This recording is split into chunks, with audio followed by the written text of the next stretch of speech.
गुरु जी का खालसा श्री वाहिगुरु जी की फतेह। जन्म साखी 10 गुरुओं की सूरज प्रकाश ग्रंथ साखी गुरु गोबिंद सिंह जी की। दूनी चंद मसंद काबल से बहुमूल्य चांदनी लाया।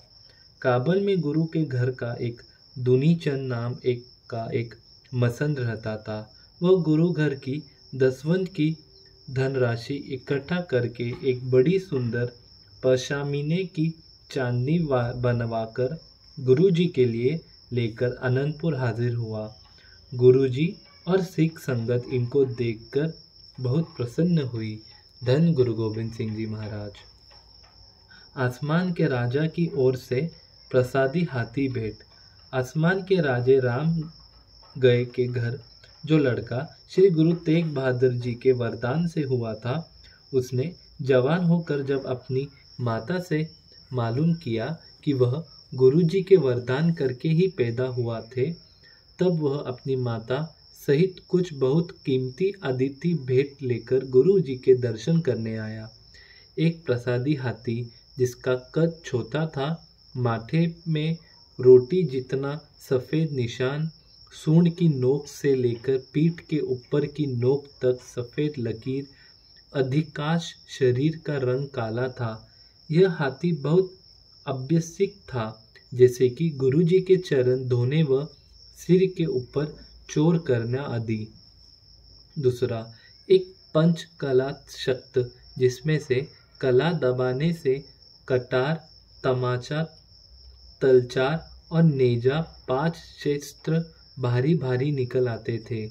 तीसरा, एक चंदन की चौकी जिसकी कला दबाने से 4 पुतलियां निकल कर खड़ी हो जाती थी। चौथा, एक जाम कटोरा जिसमें पृथ्वी और आकाश के रंगारंग स्वरूप दिखते थे।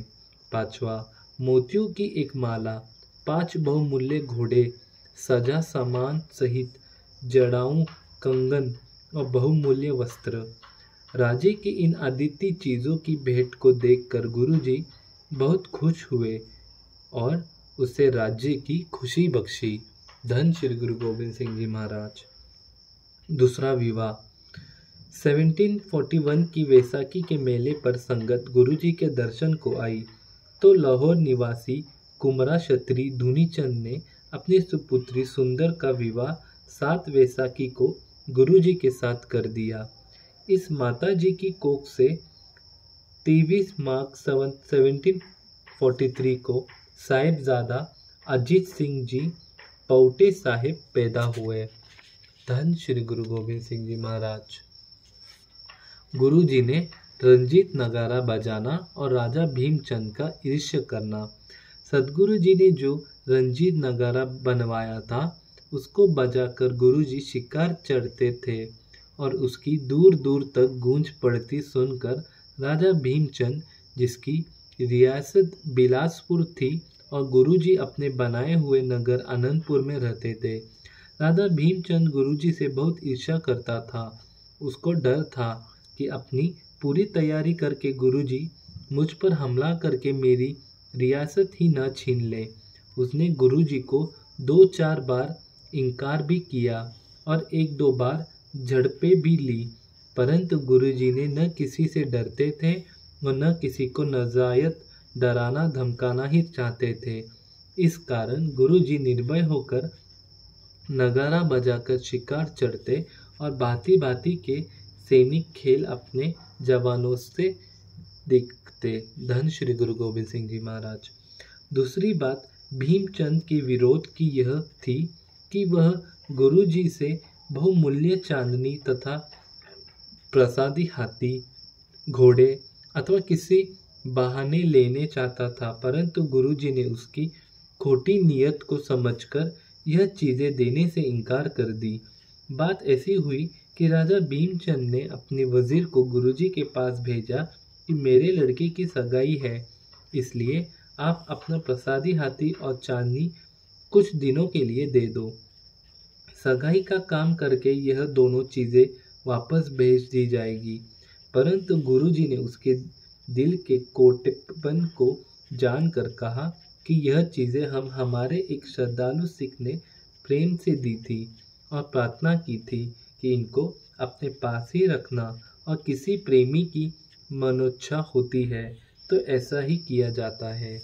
इसलिए हम अपने प्रेमी सिख की मनोच्छा का विरोध यह चीज़ें किसी को नहीं दे सकते।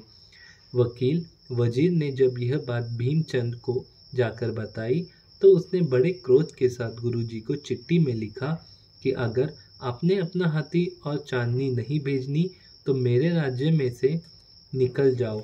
इन दोनों बातों में से मेरी कोई बात स्वीकार नहीं करनी तो युद्ध के लिए तैयार हो जाओ। राजे के इस पत्र के उत्तर में गुरुजी ने लिखा कि अपनी दोनों बातें हम अस्वीकार है, हम क्षत्रिय है, युद्ध करना हमारा धर्म है, तुम युद्ध के लिए जल्दी आओ। गुरुजी का यह मुंह तोड़ उत्तर सुनकर भीमचंद दूसरे पहाड़ी राजाओं के साथ सलाह करके युद्ध की तैयारी करने लगा, और इधर गुरुजी अपने बचाव के लिए योद्धाओं को तैयार करने लगे। धन श्री गुरु गोबिंद सिंह जी महाराज। वाहिगुरु जी का खालसा, वाहिगुरु जी की फतेह।